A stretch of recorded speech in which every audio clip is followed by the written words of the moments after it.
Hello friends, வாழ்க வளமுடன், வாழ்க வையகம். எல்லாரும் நல்லா இருக்க இறைவனை பிரார்த்திக்கிறேன். இது இலை, சங்கு இலைங்க. இந்த இலை பேர் சங்கு இலைங்க. இது துவையல் அரைச்சி சாப்பிட்லாங்க.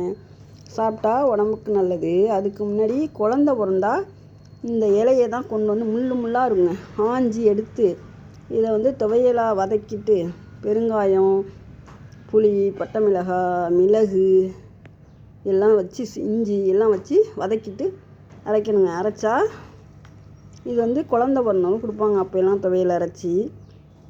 சங்கு இலையை தின்னா உடம்பு வெங்கலம் மாதிரி ஆகும் அப்படின்னு சொல்லுவாங்க.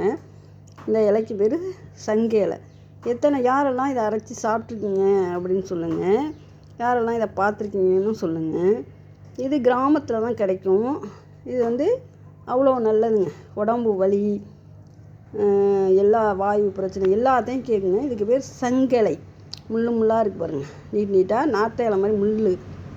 இதுக்கு பேர் சங்கலை துவையல் அரைச்சி சாப்பிட்டா உடம்பு வெங்கலம் மாதிரி இருக்குமா. ஓகே, பாய்.